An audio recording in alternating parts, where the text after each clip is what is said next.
All right, so we are back on the Cognition School podcast, and one of the things that I'm really focused on with this new kind of podcast that we're doing now is talking about more on the brand of hockey as well, because obviously there's a lot of people out there that also wonder, how do you make a career out of hockey? And both Pavel and I have been very good friends over the years, and we both started from nothing, and we're now kind of at that point where we've got some momentum doing what we do and doing what we love to do.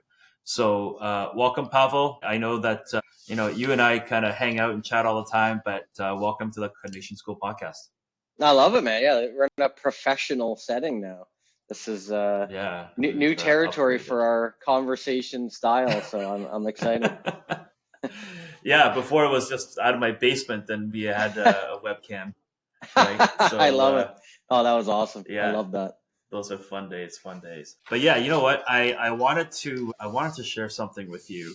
I know you and I talked briefly just before we started recording this thing, but I want to show you a quick photo of something that I found in my archives, and it's this one right here. Oh my God, New York. Do you remember that? Yeah, at the Ross's house in New York, 100%. Is that the first time we ever met?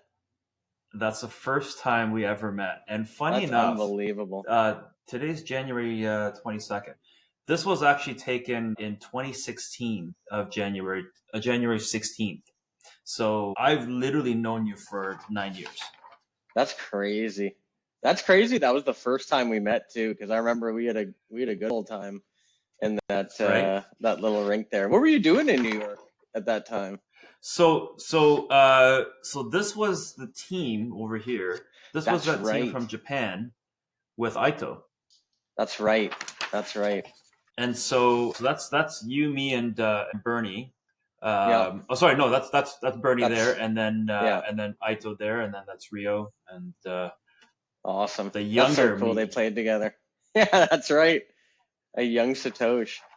That's unreal. Oh my God! Like look at this beautiful face. Like, I know what happened. Jeez, 9 years only, bro. No, you look good. You haven't aged.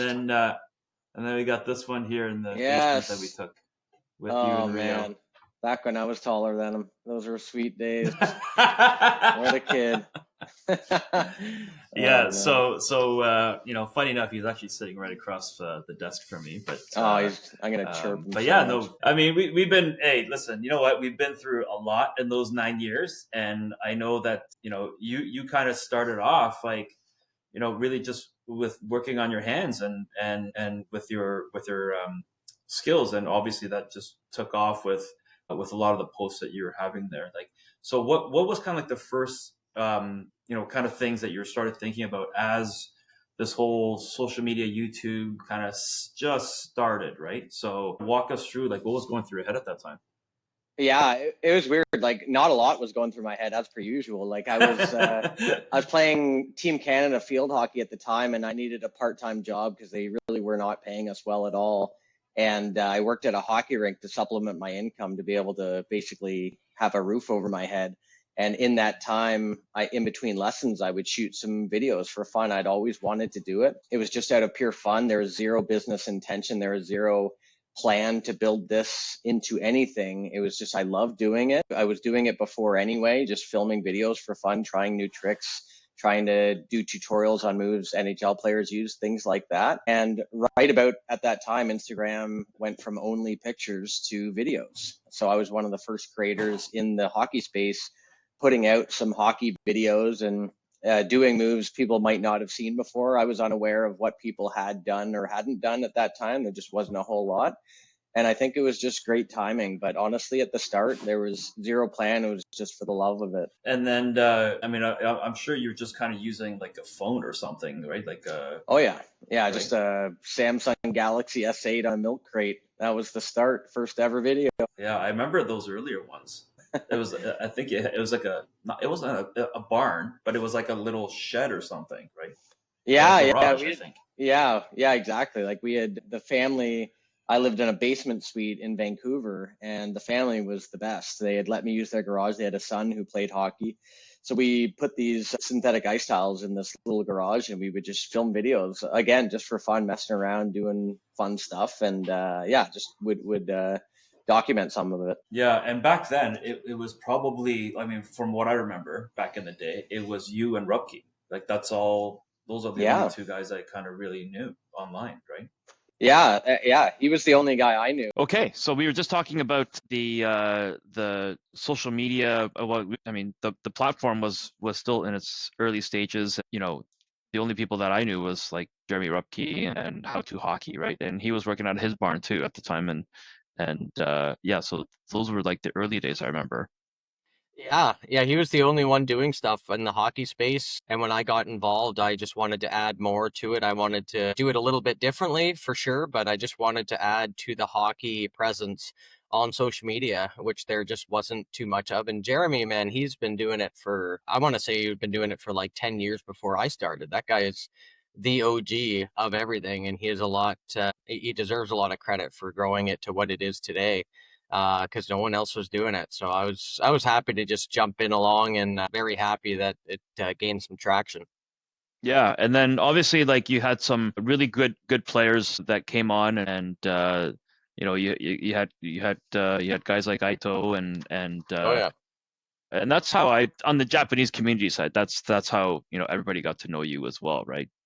Yeah, I mean that's the first video that exploded for me, especially on YouTube. I think it hit 1 million views. Just me showing highlights of Aito, and not a lot of people know, but like how we came into contact was his dad just emailing me clips of his son playing and asking how he could get better because they had been watching my videos, which was shocking at the time because I wasn't big or anything, to be honest with you, at the start. Like, so I was very humbled that he asked me, but I was also very impressed by the fact that he got so good with so little resources. I was a little bit aware, not too much aware of the finite resources in Japan. I wasn't aware that Japan had a big hockey presence, which I mean it's still pretty small, but like, a lot of kids do play and love it. But how good he was, how good his fundamental skills were, being from Japan. I had trained a ton of kids from North America, and just seeing his edge work, his ability to handle the puck and keep his head up and maneuver around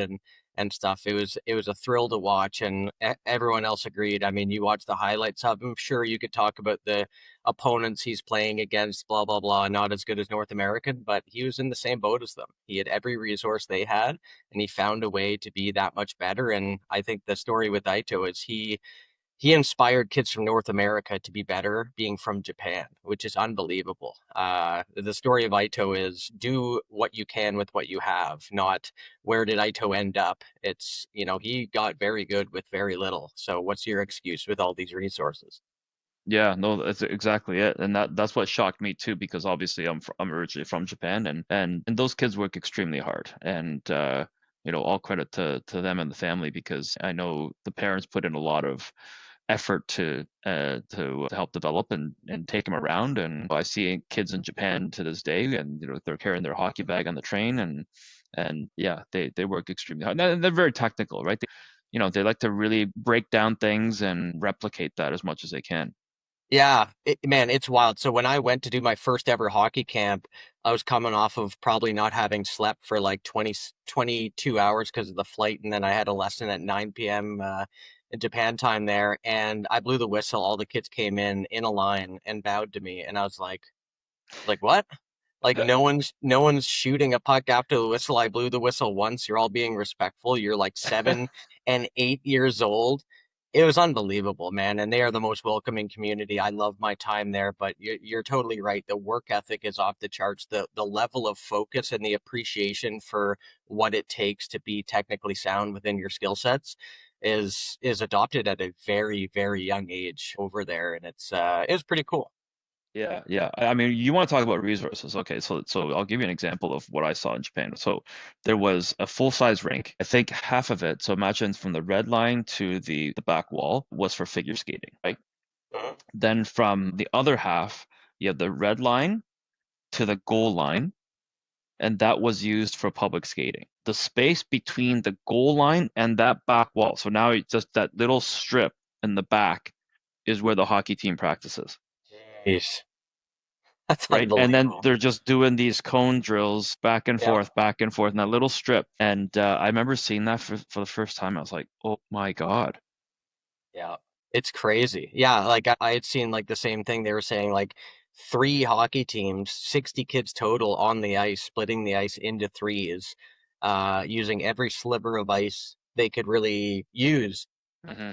to develop because there just wasn't that much ice time to go around, and it's you love to see it because I know here in North America it's a joke with the ice costs here. It's crazy. The barrier to entry, the equipment prices. So you really do have to be very frugal about like how you go about your training and development. You got to be maybe not frugal was the right word, but very tactical about how much you train and very much use every resource at your disposal. Yeah, no, I know, especially during COVID, like that was like a true test, right? Because no one was skating, and the only thing you had was, maybe some shooting tiles, using your garage. In our case, we were using our driveway and even our street to navigate, and sometimes the post kind of blew up for me as well. But that was like the true test. And now that ice came back and everything kind of came back to normal, everybody forgot to work on their hands. I mean, that's the thing I see, like, relatively speaking, compared to the kids that were working during COVID to now, where everything is wide open. I just find that the stick handling is becoming almost like less and less, and they're only doing tricks, right? Like, so I've always said, if you want to increase confidence in your hockey, work on your hands. Like that's the easiest thing you could do. It doesn't cost you anything, right? You don't have to rent ice for it. You could just do it in your backyard. Yeah, man, 100%. Like I think the biggest misconception with me and what I do and with just skills in general is, for me, people think, oh, like Barber just is a stick handling guy. He thinks hands are the number one thing. And I like since the beginning, I'm very aware skating is the number one skill. And it's not close. Skating is the number one skill, but we got to stop doing this or that mentality. It's not like a skater or a stick handler. Be both, work on both, be good at both, be able to skate at high speeds with good awareness around you, with good puck control, get as many moves in your bag of tricks as you can so that you're able to, in a moment's notice, use that. And it's just this whole concept of like, oh, he's a stick handle guy, oh, he'll get hit doing that and this and that. And it's like, you look at the best players in the world, Nathan McKinnon, Connor McDavid, guys like that. They can do both, and they can do both at a very high pace. And relating it to your field of expertise, their brain speed and their awareness around them while they're doing these things at high speeds is probably more impressive than their motor skills. It's pretty wild, like when you think of it like that, right? Because I always tell parents here, the only thing that really controls your entire body is your brain. So, you work on that, and then obviously all of a sudden, you're seeing things quicker. You're seeing guys that are coming at you from if you think in terms of body contact or getting hit. We want our players to play safe as much as possible, and of course, we're going to put them into hitting schools and camps as they need to. But I also think that there's a critical area where you kind of have to see before you even get hit. And so Yeah, the concept of pre-scans, the concept of situational awareness, of what happens when the puck's down in your feet. Sometimes I tell guys, hey, sometimes you just gotta forget about the puck. You just yeah. can't, right? You just can't be caught staring down here. If it's in there too long, or if you feel that little sense that, oh, maybe I'm looking at it too long, forget about the puck, man, because you're about to get killed, right? Yeah. Yeah, yeah, no, exactly. It's like we talk so much about head up and awareness, but then it's like that's the number one step because to be able to process information, you have to see the information. So yeah, like, teach people to pre-scan, shoulder check, whatever they're doing. But then the next step to that is like, as you're taking these checks, scan, like actually try to process the information you're trying to gather. And Hmm. it's a hard step to take, especially when you're trying to combine that with your motor skills. You're trying to do the physical components of it, which if you're not well practiced in those, it's going to be exceptionally difficult to also get your brain to process more information because you're already overloaded because you're thinking too much. But once your motor skills become second nature and you're very consistent within those skill sets, suddenly being able to look and scan and be able to process those things and see where the advantages lie, see where the disadvantages lie, now you're a step ahead. And that's when you see players like Patrick Kane, who's not a fast guy. People always say like Taves, he's like his number one skill was not his stick handling. Like this guy saw the play develop before it happened. He was always a step ahead, and players had to back off him because they'd get burned because he Yeah. always had a play ready for him. He was always aware of the next play and where the advantages lied. Like it's such a big deal. Yeah, it is for sure. And also it depends obviously on the size of the player too. But what I'm seeing is like, and you alluded to it, right? Like Connor McDavid or McKinnon. I personally like to watch Tage Thompson, especially for those guys that are tall, right? And they may not necessarily be as seen as the best speed wise or even hands, right? But if I watch Tage, it's like, oh my God, I love watching that guy. Yeah, he's for a guy that size, the skill that he has is unbelievable. And he is a very good player at reading the situation and choosing the right move for that given situation. Like he's a very smart player. He's got good players around him too that are getting open to be options for him to fake to or make plays to. But yeah, he's a Yeah. top player to watch for sure.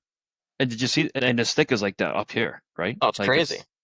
Yeah, not common for taller players too. Honestly, like a lot of the taller players use taller sticks, so it's yeah, interesting that he's using one a little bit smaller there. There's I always tell people like there's advantages and disadvantages to both. It really just depends on your game and what you want to highlight. So like, smaller sticks, easier to stick handle in tight. You get less reach. You look at guys like Barkov, like he really uses his reach more than he does his in tight hands. So he opts to use a bit of a taller stick, and nothing's better than the other, but it's all circumstantial based on what you want to highlight. I've seen some kids like even in the U16 side that's with some of the kids that we're working with now. They almost it's almost a little bit longer sticks from what I see as a forward. And but the advantage of that is like you kind of keep your hands kind of tight to your body when you're playing in the defensive zone. And then all of a sudden you just kind of lunge quickly. And then that reach, it's just enough to knock it off the opponent's stick, right? So or the puck carrier stick. So then they're able to retrieve it right away. So yeah, I mean, there's no right or wrong. I remember when I used to run camps long time ago, and I just happened to pick up this kid's stick, and it was like up to here, right? And I started carrying it, and my hands were like, oh, I've never been able to control the puck this way, right? And so that kind of was an eye opener for me. But yeah, I think Rio used to carry a longer stick when he played a little bit too, just to increase the reach, especially for a smaller kid. But and we experimented. I mean, there's no right or wrong, like you said, right? Like it's whatever works for you. Yeah, pretty much. Like it's the other thing with like the longer stick that I tell kids at the start is I'd rather kids at the very start just start at the basic chin, just to develop that good hockey posture. So you're bending your knees properly, you're in your hockey stance. Once you develop that base, that foundation, now you can experiment in the taller side. Like the worst thing to do is have a kid with a tall stick that doesn't get down in their strong athletic stance where Hmm. they're most powerful and they're most balanced and they're most functional. So beyond that, it's just what feels better. What do you want to have added to your game? And yeah, you just choose. That's the same with curve patterns, man. Like big whip, you get more access to the toe, you get less backhand. Straighter curves, you get more backhand, less access to the toe. It's a little bit more obvious your toe drags with those straighter curves. So it Hmm. just depends where you spend your most time on, which you want a little bit more assistance with, and then they got the P92 in the middle if you want a little bit of both. Yeah. And when you get really good, you carry a 16-foot stick. Yeah, yeah, that's you got to be elite. That was actually developed so that I wouldn't have to skate back in my defensive zone. But Yeah, well, you can't even turn. You can't even make a turn around the neutral zone. the best comment someone said is like, this guy's gonna get like 5 tripping penalties at once, and it's like, it's true. Like if I played a game at that, if I'm turning, I'm taking down my whole offensive line with me and You just probably sweep. theirs. You Yeah, just sweep on the one-on-one. You yeah, probably get the man and the puck. yeah. Men and the puck. Men, plural. Yes. Yeah, tell me a little bit about that. Like, I think it's kind of a neat story you had about all those invention series you got going. Yeah, I had come up with some dumb stuff. Like I thought it was funny. Like I have a buddy named Brendan who lives on the Toronto Island. He always made these funny inventions. Like one was Crocs that had a snowplow on the toe for shoveling snow, and he'd invent all these things that are obviously dumb, but they're so funny and they have a use, but it's obviously not a smart invention. So I thought that'd be funny to do with like hockey. Make a big knob for a goalie for those knob saves, which we know are all too common. Like for shooters, it's so annoying when they save it with their knobs. So we just enlarged that. And then the stick, I went to Hockey Stick Man, who they refurbish sticks. So I took three full length shafts that company in Coast Hockey Shop. They made shafts for my company. Just attached them all and then put a replacement blade in them. It's fun to just test it out, to be honest. I'm like, can I shoot with this? Like, how much whip will there be? It's literally like a 5 flex, bro. Like the wind was flexing it like 4 days ago. Like, and it's crazy because like the top hand, I'm short. I'm like 5'9". I gotta like have my top hand way above my head. So like we tried a one timer and finally got it, but it probably took like 200 tries to get contact because you gotta hit the heel, which is like that big because the lie is so crazy on that thing.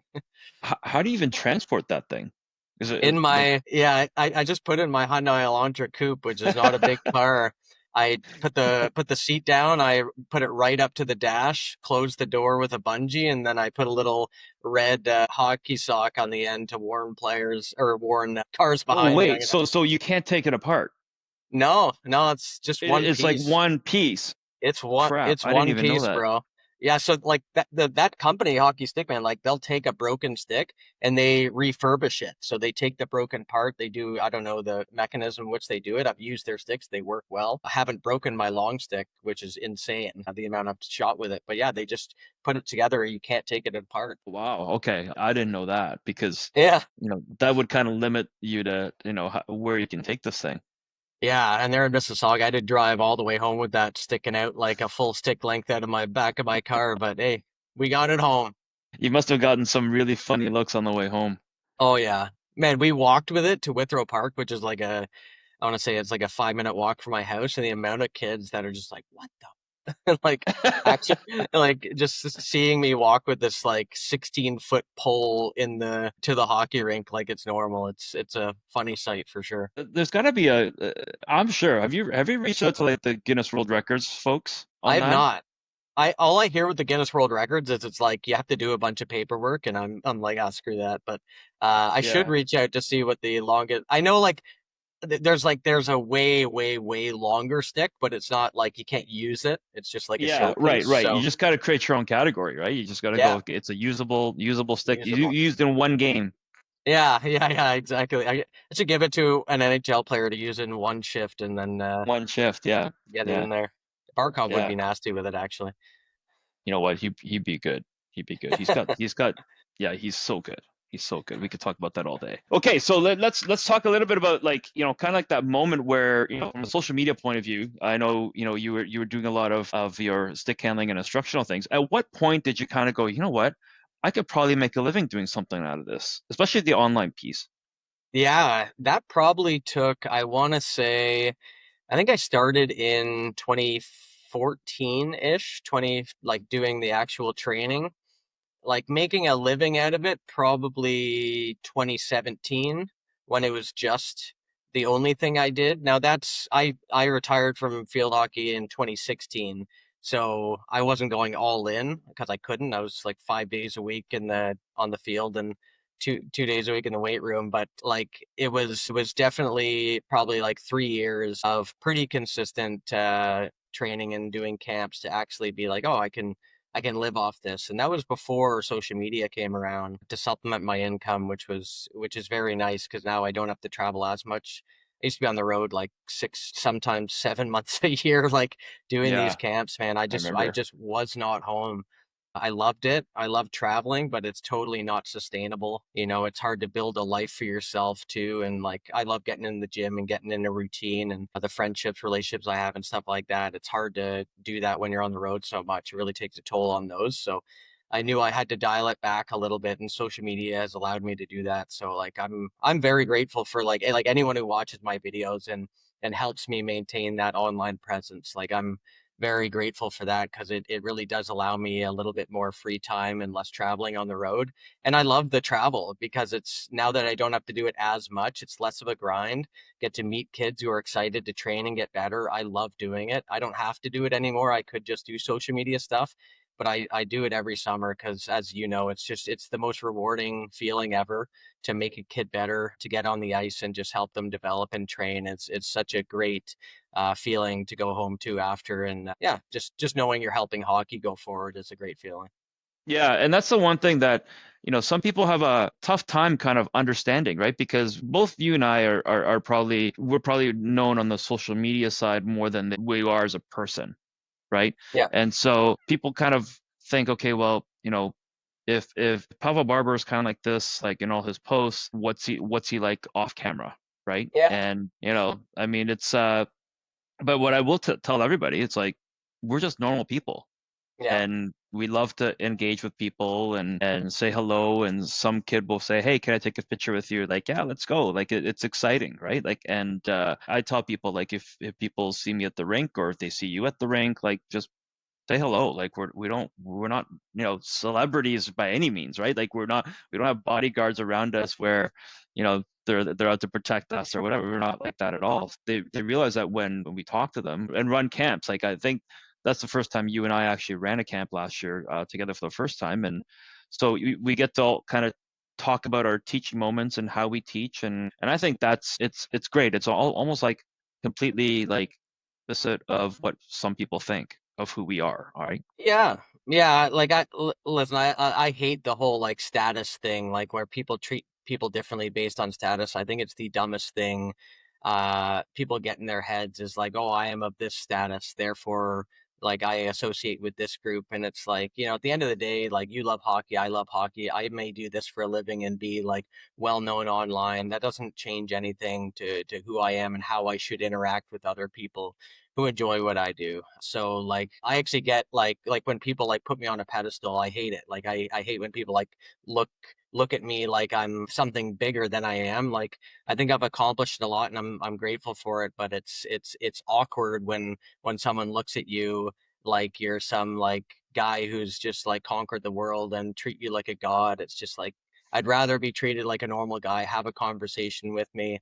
Like we're all kind of trying to make it in this life, and we just have different paths in doing it. So like Mm-hmm. I treat people like that. I've met a lot of NHL players and stuff like that. There's one player I was starstruck by, which was Pavel Datsuk when I met him or whatever. But for the most part, like, you just talk to them like, they're people, man. Like, like they probably feel the same way. They always get people just rushing towards them, wanting things from them and this and that. But just like have a conversation with them, like talk to people, whether they're above or below you in terms of how much money they make or how crazy their job is, how well they're known. Just talk to people based on what you have in common with them versus their status, I guess. Yeah, no, that's actually a good point. There's a lot of kids that might be a little bit afraid to talk to like an NHL guy or whatever, right? Like, but those guys love kids, and they love to support them and help them, and sign a couple autographs and stuff. I would say, but being realistic, there are maybe some time constraints that individual might have right at that moment in time. And so I wouldn't necessarily be turned off of that particular individual just because you didn't spend time with them. It's just that he may be missing a team bus or something like that and had to Yeah. go. So Yeah. there are certain situations where, yeah, for whatever reason they had to go. Yeah, like I worked at Gretzky Hockey School, my first gig, which I was lucky to work at. And, I'll hear stories where people are like, oh, I saw Gretzky at the airport and he just didn't sign my kids this, or he didn't pay attention to him. And they like, say like, oh, he wasn't the nicest guy, this and that. Like, I've met him once, and he was just bombarded at this camp with people wanting stuff from him and all this stuff. And you got to think, a guy of that status, people are always stopping at every moment of this guy's life.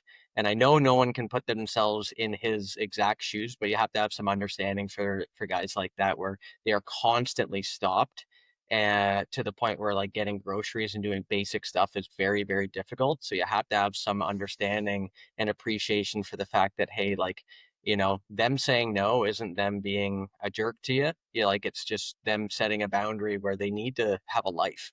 You know, they need to have, you know, the ability to say no every now and then. You know, so Hmm. don't take it too personally. Obviously, there's probably some guys out there that are like rude about it, maybe, but like, you know, if they are just saying no, sorry, like I gotta go, don't take it personal, man, because these guys are, you can only imagine how often they're stopped in their lives. Yeah, exactly. You know what? There's I think it was maybe 6 months ago, last summer.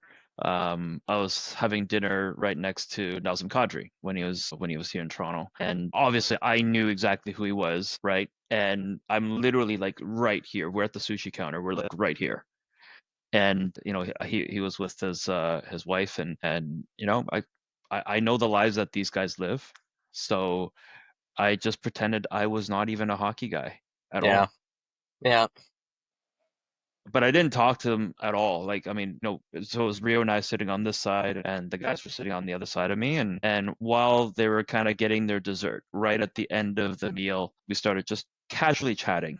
I think I said something about hockey, and his wife kind of turns around and says, "Oh, you know, like, does your son play hockey?" I said, "Yeah, he plays hockey. He's you know, he's okay. He's not the greatest player." And she just turns around and she says, "Oh, really? He plays hockey." I'm like, you know, and so I'm like, really? Is he any good? Yeah, is any good? Exactly, right? But I mean, you know, I respected his space, Yeah. and I think it's important to do that, you know, to an extent. And then right at the very end, I said, "Hey, is it okay? You know, do you think this happens? Photo?" It's like, yeah, yeah. So, Yeah. um, No, exactly. yeah, yeah, yeah. But at the end of the day, just treat them like humans, and they're good. Yeah, and you know, as far as like what you've seen, obviously you've evolved over since you and I have met. I mean, that's now 9 years ago, right? Like how's life changed for you since those earlier days to now? Are there certain things that you talked a little about the travel and obviously you know, like supplementing your business and so on. What's changed for you like between, you know, the time that you and I met to now?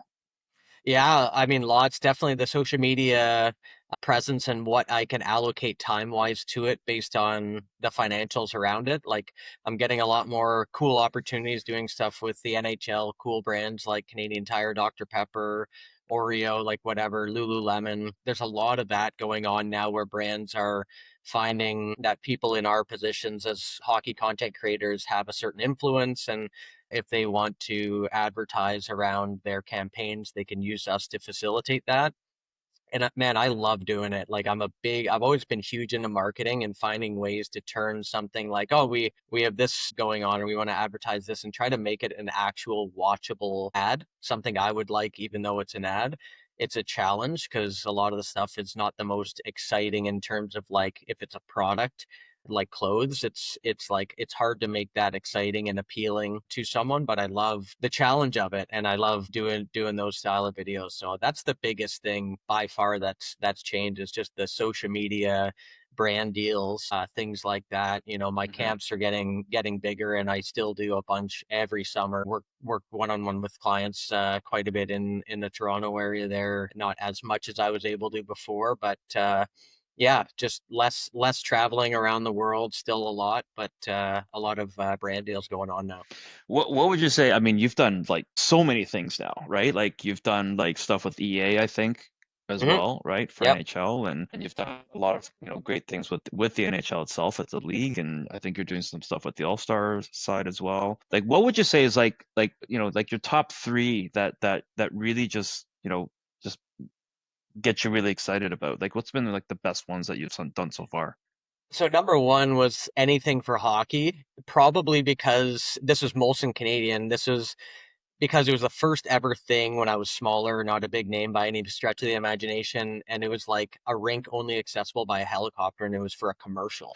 Oh And yeah, it the one it in BC. yeah, it was in Invermere, BC, and like when we got to that ice, like it was surreal how amazing that rink was. You're just surrounded by mountains.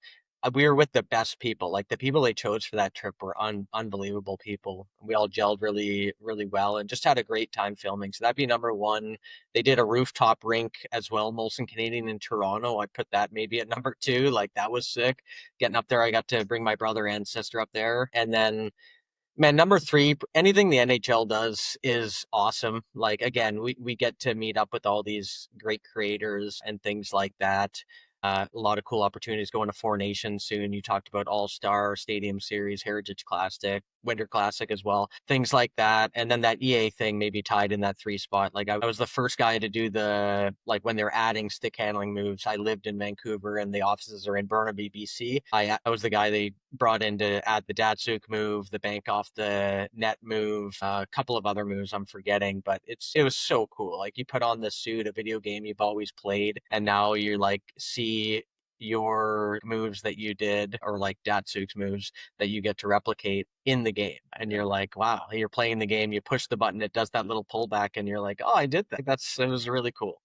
Yeah, no, that I remember some of like seeing some of that stuff. It was like, oh my God, like it's just out of this world. Like it's almost like the timing of all the digitization, right? Like and where you are now, like almost kind of converged together to take off. Because obviously they can't grow the business as fast without you as well. But you've kind of built your way up over time when you weren't getting the fans and noticed the traffic, and you weren't getting the brand deals at the time, but you just kept plugging away. You continue to double down on what you're doing. And I think for me, 2025, I think that's my kind of mantra, is double down. Yeah. Right, because now I think is that time where, yeah, I mean, a couple of years ago, people were saying, oh, what I'm doing is like all hokey pokey and doesn't work, and like it's bullshit and whatever. But now it's changing, right? And we just had this article that came out about Jaden Daniels in the NFL as the I saw quarterback, that. and right, and now people are paying attention, and I'm like looking at the market, going, I told you so, Yeah. right? It's funny how you need that stamp of approval, right? Like, from once you get one athlete, people take it seriously, and you're already training elite athletes for this whole time, but it takes that article for people to be like, oh, Right. It's so I'm kind of I would say I'm kind of going through that moment now where I'm starting to notice that, okay, I need to double down on what I'm doing right now, doing these types of podcasts, and bringing people on like yourselves and other guests to talk about, hey, what we're doing here, even at the Institute, is the right thing. It's something that, like, I built it for my son, and as you know, and you've been a huge part of his development over the years.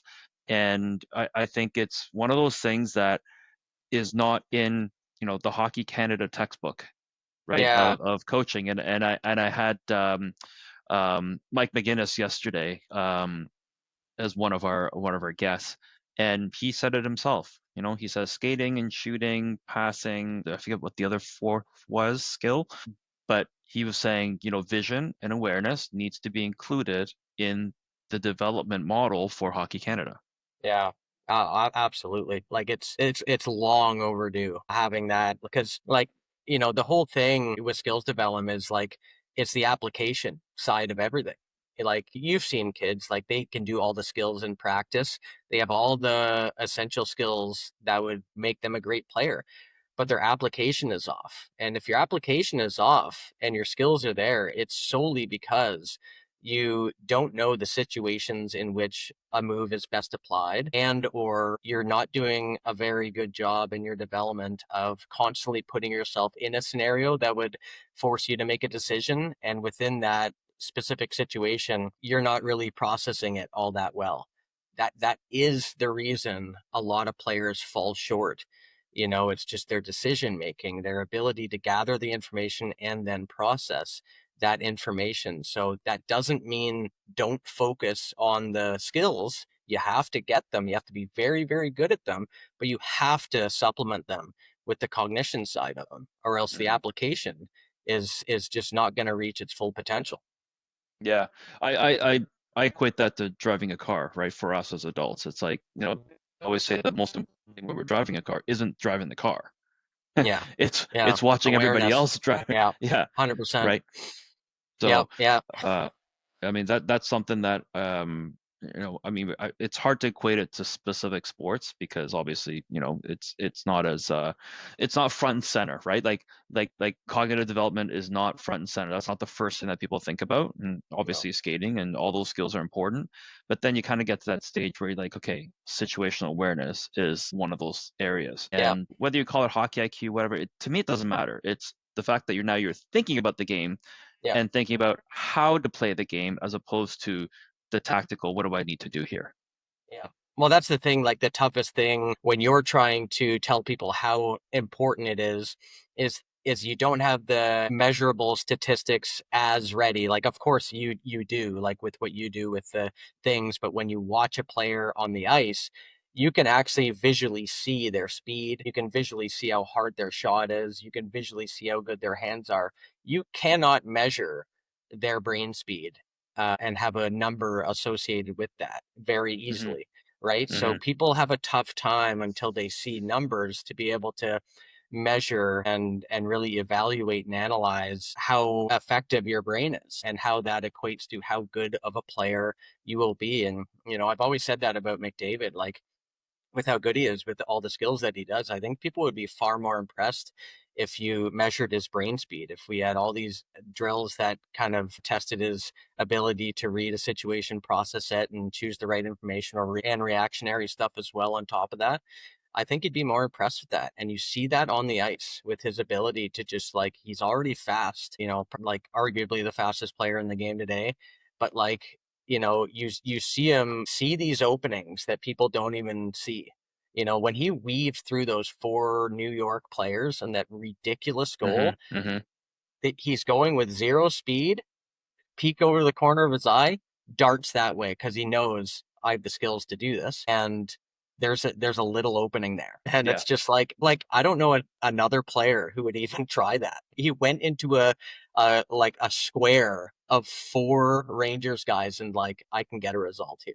Like, It's like what? those it makes me think of like those ninja warrior type, activities where they kind of jump through this little tiny hole to get to something Oh else and yeah. then they climb up the wall and you're like, how the hell did they even do that, right? Yeah. Oh, exactly. Yeah, I find that I always equate as well that my background's in motorsports as well. So if I'm racing a car at 200 kilometers an hour at Mosport, um, you then do say 20 laps or 25 laps. You get off the race car or the track, you go home on the 401, and I feel like I could do anything. Like I'm like this when I'm going home, Yeah. right? Yeah. And even I think to an extent, like go-karters kind of go through that same type of feeling where they feel like I could just do this. Like after, go-karting, I For got a sure. pretty fast car. So that's something that, we always kind of pride ourselves on, which is the fact that you got to train fast in the game speed, which is what Jaden Daniels has been doing, right? Yeah. So, with the company that based out of Germany and you, they're able to speed up the plays at 1.75 times the speed.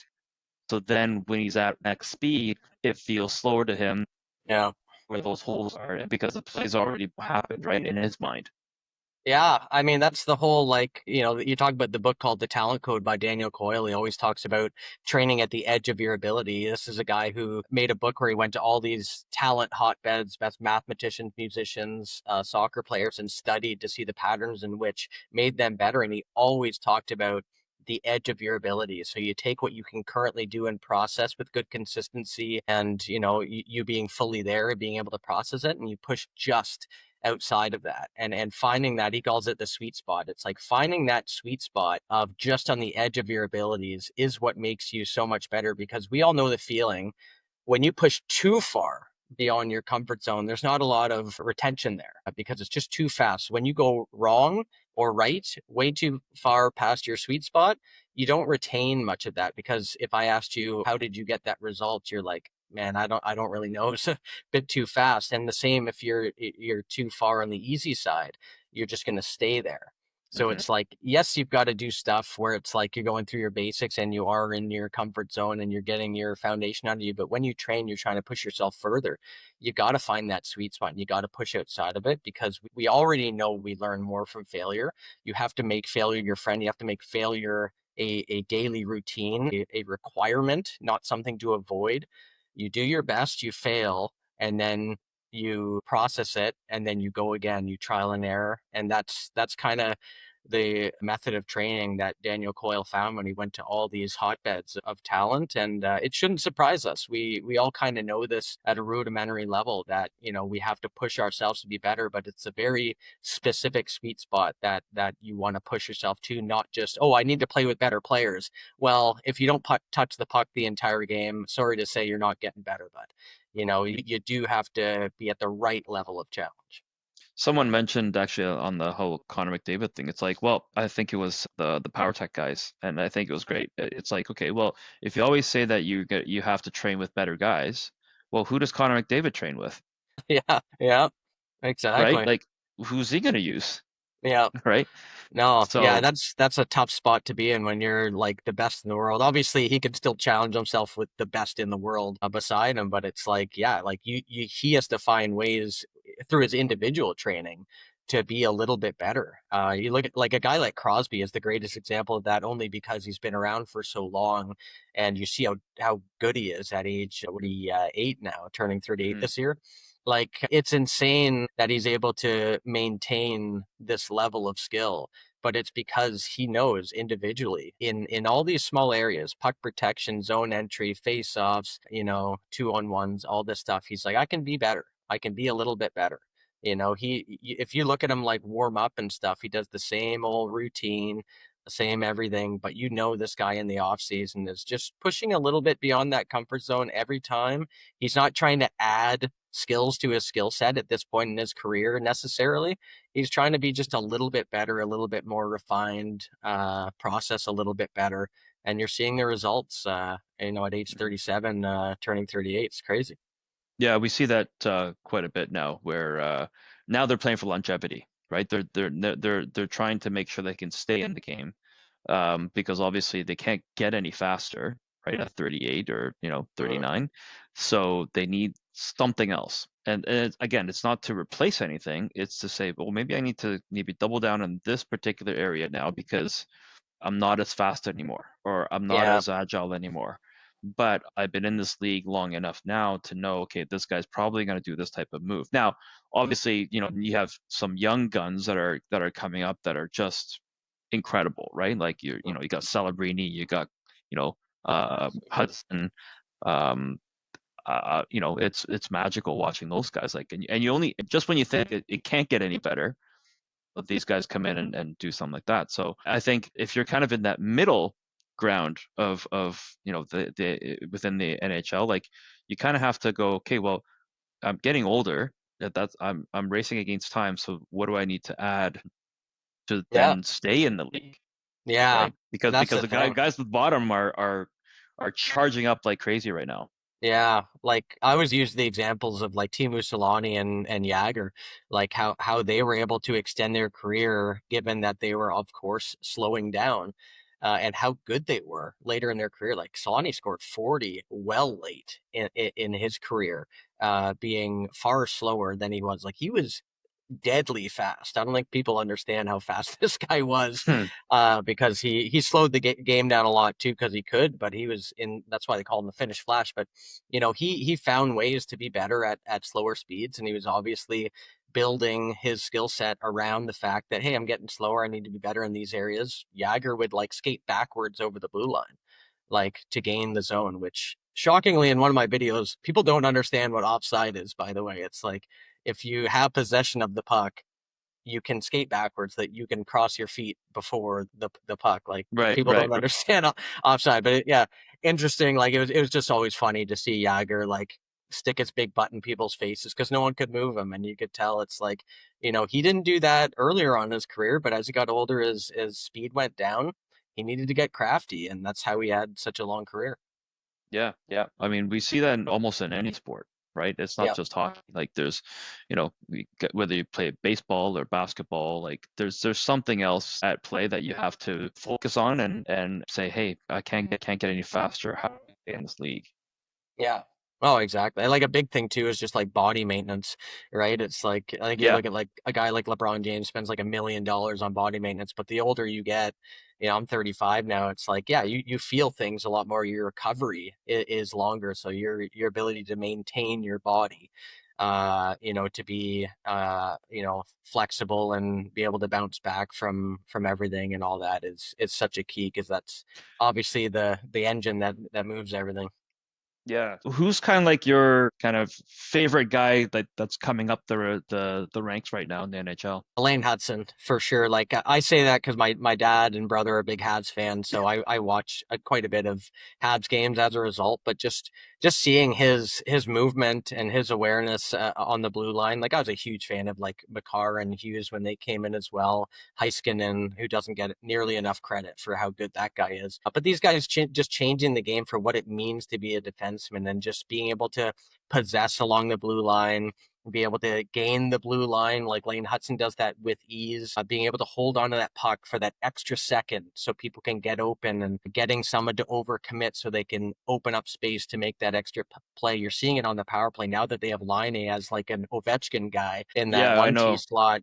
I mean, it is lethal, but like watching a guy like Lane Hudson, like it's so amazing to see because you want to talk about a guy who's head up reading plays while moving at just lightning quick from 0 to 100 speeds. I'm a huge fan of the way that guy plays the game, the way he sees the game. Obviously, like people talk about his defensive mishaps, whatever, he can be better defensively. I'm not saying he can't. He also does play on the Habs. They give up a lot of opportunities, but his ability when he's last man back to be a player they're confident with holding that for the extra second just allows their team to have way more zone time, puck possession, and generate better opportunities, which is Mhm. insane. Yeah, and it's I think the hockey community kind of goes through phases as well, where at some point you kind of focus on the forwards, right? Yeah. Like actually, there's probably a lot more focus on the forwards until a Cale Makar shows up, right? Mm-hmm. Mm-hmm. And the defense is kind of like, you play defense, you're big, you're strong, you can take a shot from the point. But then it's kind of like, and I wouldn't say a generational or anything like that, but it's like there's every few years like there's something for the D, right? Like Yep. usually a lot of focus for forwards, for sure, but very little attention on the defense. And I think it's ripe for that type of opportunity where it's not just Cale Makar on the D, right? Like Yeah. there's a bunch of other guys, and you talk about Lane, like I think Cole is like an exact replica, Yeah. Oh right? yeah. So Absolutely. that there's something that if it happens for two kids that are related or they're brothers, and it's definitely something that's being manufactured amongst that little group that's been training with them. So I think it's great that they're getting that attention for sure. Yeah, like and players or sorry, people love offense. So like obviously you talk about defense and the people who are going to get the most recognition are offensive defensemen, players who are generating plays, making more plays. You got to also throw some credit to the defensive defensemen. You cannot have a team full of Hudsons and Makars and Hughes players. Like you need those shutdown pairings to allow these guys to play a more offensive game. And those are the guys who obviously don't get enough attention. And I'll say this, like the biggest thing I think people mistake too is like they evaluate they evaluate the direction hockey is going based on what they see on social media, which is the worst place you can go to evaluate where hockey is going because social media is designed for, things that are creative, haven't been done before, highlight reel, 1 in a million type shots and things that I do for fun. Like that's not where the game's going. Watch the NHL, watch the patterns, watch the CHL, watch the like OHL, all these major junior leagues. Look at the patterns there. Do not go to social media to try and see where the game is going because then you're going to be one of these guys who's saying all kids do is Michigans and this and that. You're on Instagram and TikTok. You're not going to see zone entries. You're not going to see board play. You're not going to see puck protection. Stop going to social media to evaluate where hockey is going and start watching full games. Yeah, for sure. And you and I both see that, like just with the engagements in some of the posts, and yeah, the ones that are the most boring ones, even though zone entries are probably the most key things in a game, doesn't get the engagement. Well, No, right? Unless like for guys like us who are like geek out on it, like that's why I made Pavel Barber training, was to separate my like professional business where I'm way more interested in the boring stuff, the highlight reel stuff. Like it's just the Yeah. highlight reel stuff garners way more attention, and I love doing that. Don't get me wrong, but in terms of like you want to have a discussion with me, I'll talk to you for hours about all the little things that makes a good hockey player versus how I did some trick shot that took me 12 tries to do. You know, it's Yeah. just it's such a an interesting facet of the game, is just to understand those gray areas. Because I always say, like, you know, all these NHL players all have like great skill sets and the basics down pretty good. It's the players who are a little bit more consistent within those basics that go further, and the players who explore those gray areas and create a little bit of advantages in those gray areas that really separates them from the pack. Yeah, I think, the Instagram and TikTok generation is like, I want it now. I just want, Hmm. just give me the goods now. Yeah, yeah, I don't want to watch the instant. game. Yep. If I'm gonna watch a game, I have to go to a game to watch it. Like, and Yeah, that's the only way I'm gonna watch it, right? And yeah, I'm like, so that's why, like, we built our facility here. We have like 30 TVs in this building that are always showing something. And I don't care what direction you're looking, we're gonna start putting TVs in our bathrooms, right? Just so that we got games going on and you're gonna watch them. I don't care where you are, yeah, right? But that's the message that we want to convey to these kids, like yeah. that. It's like, yeah, I get it, everybody's busy and everybody's skating and all that, but I think there's a compromise. You're giving up something for doing whatever it is that you're doing, and Hmm. if you feel like you're just doing a way too much skill sessions and not watching the game, sometimes it's worthwhile to take a step back and say, you know what, maybe we'll chill out. And it's not like we're not doing anything. It's we're going to use it to learn how to play the game. And I don't think that there's enough emphasis on that.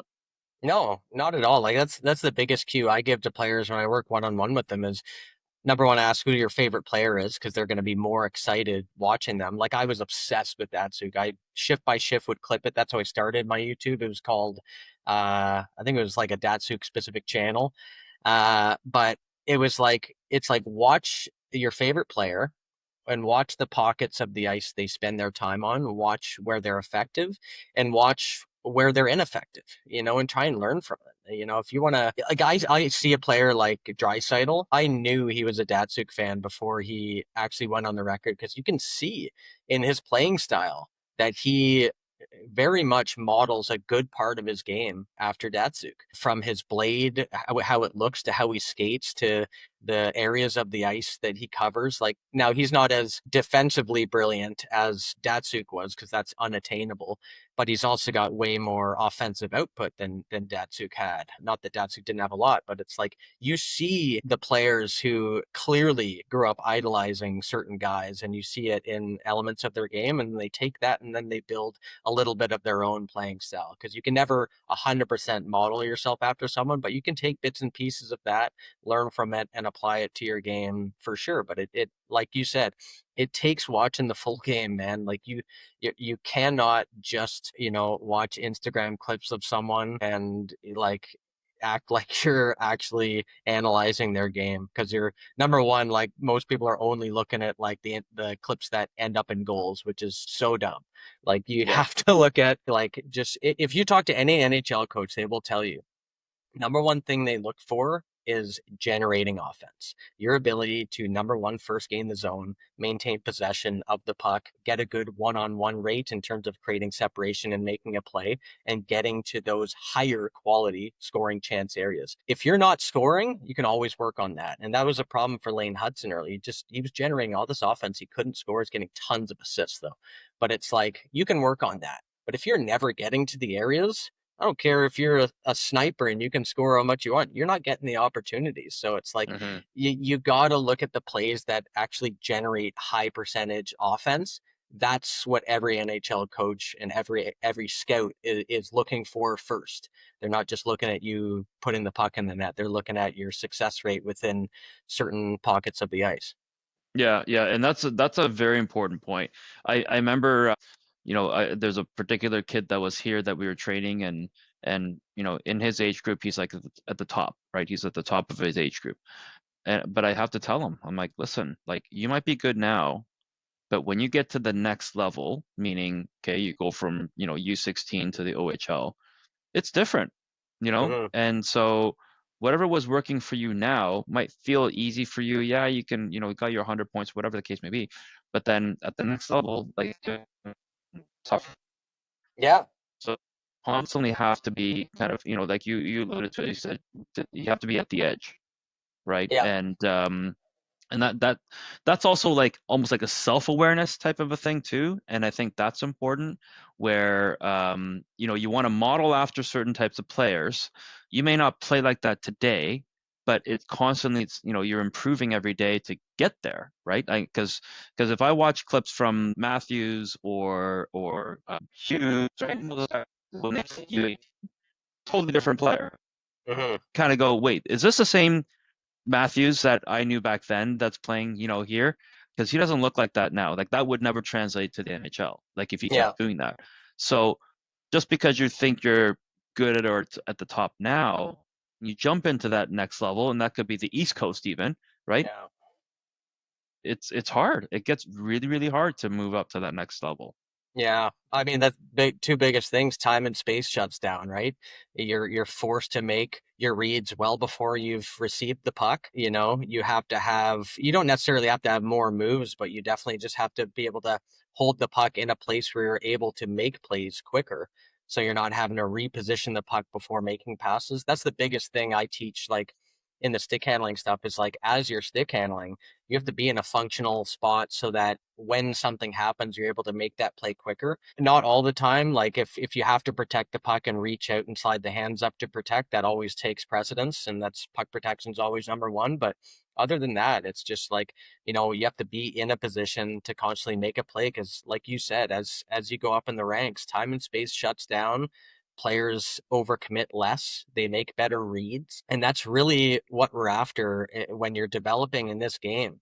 Is you need to make better reads. You need to be able to look at a situation and understand the situation you're in and make a read quickly based on what's in front of you, and choose the right move within that situation as well. And it's such a skill separator, but it's one of those things where it gets lost in translation in comment sections because it's not a one word answer. It's not a just hit him, just poke check, just this, just that. People rush to conclusions without stating the premise to actually get to that conclusion. You have to treat each situation individual of itself and understand that, like, in the same way a defenseman can hit you, a forward can evade that hit. They can also counter the hit. It's not good enough to say you could hit him. You choose any stick handling move ever in the history of the NHL, players have been hit using it.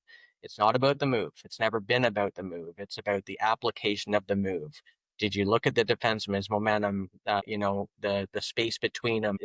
Was your head down? Whatever it was, what led you to be easily defended in this situation? Did you take too long? Did you just have the puck in a counterproductive position? Like whatever it is, like look at those things, but it's never going to be that like one word all inclusive answer that people are seemingly rushing to in comment sections to analyze why a play developed the way it did. Yeah, and I mean you hit it bang on with with development. Like I listened to one of the podcast episodes with Sean Horkoff, so he's the assistant GM of the Red Wings. The one thing that he said was that from a development point of view, you do that in the AHL, Yep. right? It you make all your mistakes there. You improve your speed of your reads, your situational awareness. You do all of that in the AHL. Once you've refined all of that, then you're ready to go, because the NHL is not where you develop, No, no, it is right? not. Right? But people don't quite understand that, because sometimes, I see youth teams here, like U16s or any of these AAA teams in the G, and they get treated like as if it's the NHL, like meaning it's the case, Right. the best of the best. Right. And I think that there's a little bit of misunderstanding that these are, 12 and 13-year olds, Yeah. right? End of Yeah. the day. And Yeah. so it needs to be treated like, as and I think that's something that I try to teach kids here. I always say, make as many mistakes as you possibly can here. This is the safest place to do it here, because you are developing. right? Yeah. Whereas I find like these days, like it's, it literally is treated like the NHL. It's like there is Yeah. no development here, right? You'll do team practices, but there's no kind of individual, kind of attention to develop, right? Like as if you're raising a kid, as opposed to just, coming up with your lines and coaching kids and just playing to win. Yeah, So yeah, yeah. yeah. That's the biggest stunter of development I always found is, treating kids like they're NHL in the NHL well before they are, because you're just robbing them of developmental opportunities. When the win becomes the sole measuring stick of whether or not development is happening, you've already missed out on that development, right? I think Daniel Alfredson had an article once where he talked about it because they do things way different over in Sweden. Like I did camps in Luleå, PTO, and got to talk to a bunch of coaches. They get kids playing every single position because they want them to see every vantage point, have every Yep. opportunity to try everything, but they force them to make plays instead of going high off the glass. Instead of dumping it in, they really, not force them, I shouldn't have said that, but they really encourage them to make a play versus that. And to your point, make the mistake here, make it now, and that's why you saw so many great puck rushing defensemen before we had them in Sweden. They allowed them to explore and make those mistakes. So when you get to the NHL, like people forget, like, fourth liner, you were tops in your major junior team. You were a Oh first yeah, line. 100%. There's no way around that. Like you are the cream of the crop. You make it to the NHL, but once you make it to the NHL, you have to now fill a role on the team, and that's not where the development is going to happen for you. Not that you can't develop in the NHL, but in terms of you developing and honing your specific skill set as a player, you have to do that well before the NHL, and it takes you making a ton of mistakes and a ton of corrections on top of that, and just learning. And you see that. I wish I could interview like players like Crosby and McDavid and just talk to them about their approach to constantly failing and correcting, and that trial and error process every time they go into a specific skill set they're trying to improve, because I think that is like a very boring thing to talk about from like a social media standpoint, but I think it's the most important thing a kid can hear, because every kid's training, trying to be better. But if you're hearing from a guy like Crosby, McDavid, that like, man, like when I was learning, say, Crosby the backhand, like this is where I was going wrong at the start. This when I had this realization, this is what made the difference for me in terms of my consistency and how I developed it. Like it'd be really cool to hear that vantage point from a player, and some NHL players I've had discussions with, and they're awful with that. They just don't know. They're like, yeah, I just know what to shoot. And I'm like, all right. Like, some Yeah. players aren't nerds like that, which is totally respectable and whatever. But I know players like McDavid, Crosby are very meticulous with their craft and probably could have a detailed journal about every step of the way, how they develop. It's like what's that Jim Carrey movie where they have where he's being tracked like with everything that he Oh, does day to day, yeah, yeah, yeah. right? It's like if there was ever a show, Truman Show. Yeah, If there was everything like that where it's like, you wear some a pair of glasses and you see everything that he sees, and we're just like living, yeah. through those eyes, right? That would be like crazy. Yeah, you Yeah. forget, like these guys were exactly where you were, like in Yeah. terms of developing, right? They put in the work, and they're not special by like a starting standpoint. Like people could talk about genetics all they want, like, oh, McDavid was more genetically predisposed to be faster.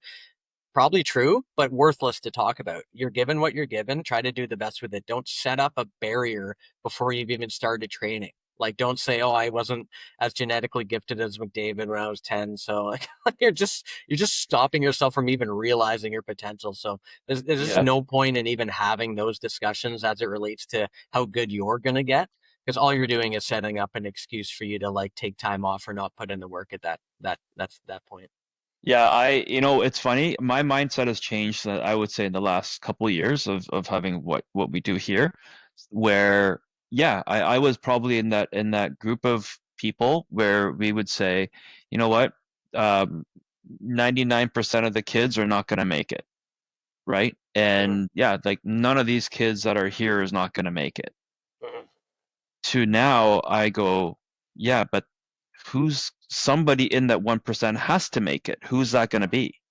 mhm, Right? So So when I think of it like that, like when I have kids all day that are like, I'm not going to go to the NHL. I said, well, somebody's got to make it. Like, you might as Yeah. well be you, right? Yeah. Like, Yeah. so it's one of these things where, yeah, I think as a kid, you want to be at least acknowledged for the fact that you're working hard, and I Mm. don't think there's enough of that, right? I don't think there's enough like coaches out there that are like, hey, you did this really great, we're going to work on these things, right, to Hmm. make you even better. And I think Yeah. that's the approach it has to be. I think it's all in the execution. Yeah. Like you and I are kind of very similar that way, that when we're on the ice, we want them to do better. We want them to make mistakes. We want them to be disciplined enough to know that, okay, they need to learn from people like you or I. That what we're trying to do is we're trying to help them. Like we're not trying to make them worse. And Hmm. so you have to kind of deliver it in such a way that it can be absorbed, not Yeah. whether they're happy about absorbing it. It may not be what they want to hear, but at the same time, if we can deliver it well, they'll absorb it and they'll say, yeah, okay, he's trying to give me feedback, he's trying to help me. So I think the teaching approach, and I think that's what you and I do, we're more teachers than we are coaches, because coaches are really just team oriented and we're trying to put pieces together. But what we're trying to do is we're trying to teach them how to play, right? So based on all the information that we've captured, and it's something that I think is important for parents to know as well. Yeah. Like that's one of the reasons I turned down coaching roles when I was in Vancouver and even Toronto. Is I'm a big fan of the individual skill development and being the best you can be. I'm also a huge fan of taking kids away from the expectations set upon them either by others or of themselves, and just we're here to be a little bit better than we were yesterday. We're here to gain a little bit more knowledge and hopefully a little bit more skill. And I tell kids like, yeah, like end goals are great, whatever, 5 years, 10 years down the road, you want to make the NHL, this and that. You know, the biggest impact you're going to have is your ability to be in the process right now. Right. If you're thinking 5 years down the road while you're training, it is not helping you. And if you set expectations on you, it really just it kind of fills you with a bit of anxiety and like worry about like, oh, am I behind, am I this, am I that? And it's I love what I do because I get to tell kids like, hey, let's forget about how good people want us to be or the expectations we have and the goals in the future and the percentage likelihood I make it pro. Let's forget all of that. Like let's just throw that out the window regardless of the truth of it. We're here just to be a little bit better and try to see how good we can actually get at this sport. We're here to do our best at the end of the day. Right. So I think that's when players really realize their true potential is when they stop thinking and worrying too much about what is expected of them and they start just obsessing and enjoying the process in which everything is developed. Because if you enjoy the process, that's why I always tell kids, like, it's so important you love hockey. I never say that because it's like, I'm a big, like, oh, sunshine and rainbows, have fun, like, hug each other. Like, it's, if you enjoy something, if you love doing it, you will put in more work and you will be more focused while you're putting in that work.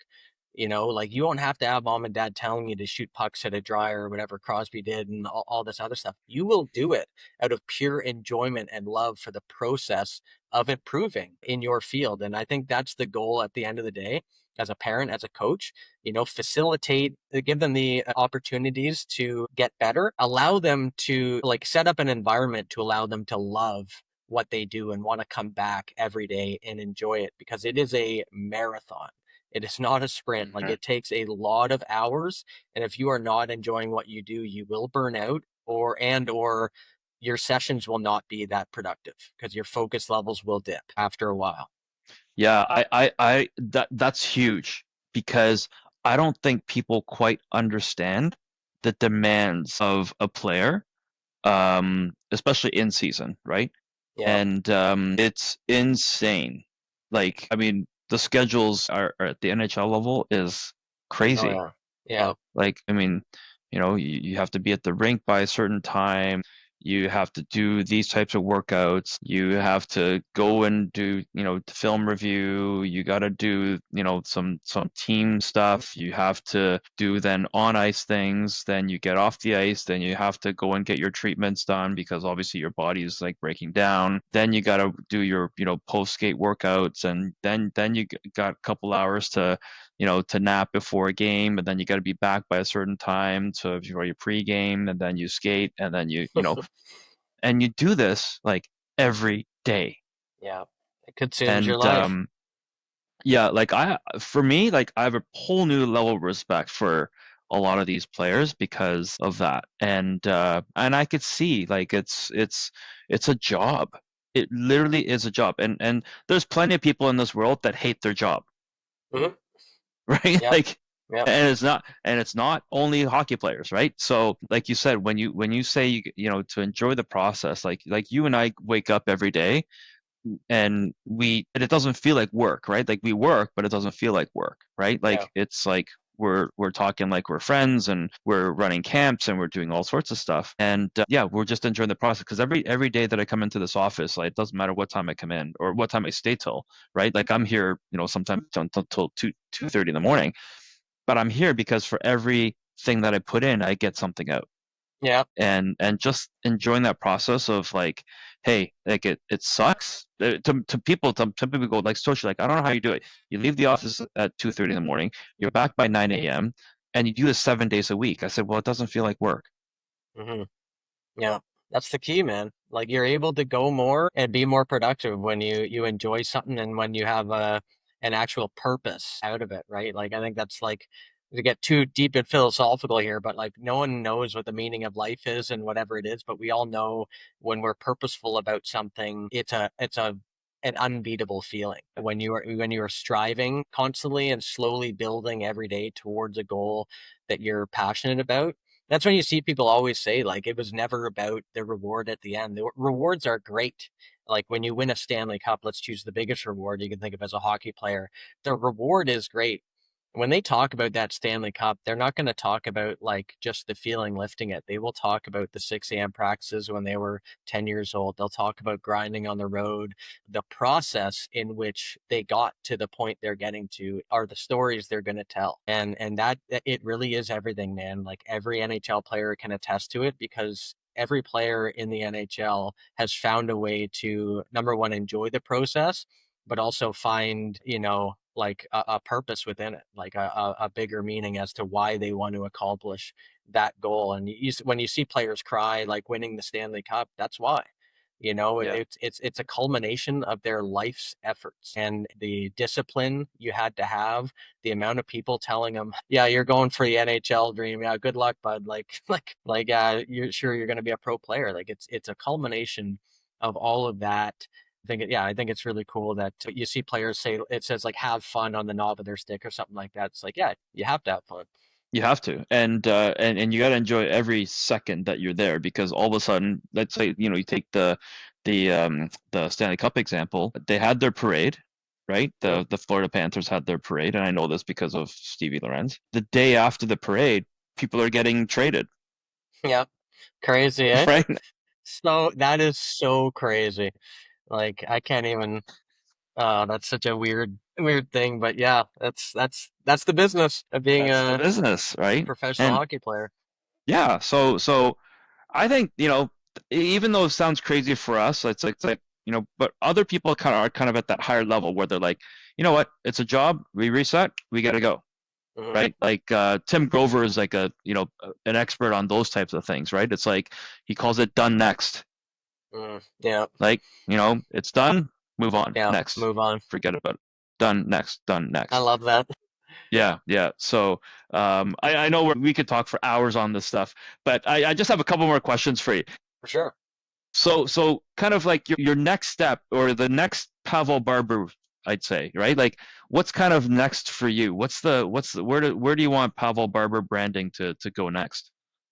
Yeah, I mean, over the last 3 years, I've been building a course I want to host online that's going to help players with their hockey skills and be able to apply those skills in a game, have a good understanding of how to train and develop them, how to do them at a stationary, how to develop off the ice, and then how to do that within high speeds and with your edge work on the ice and things like that.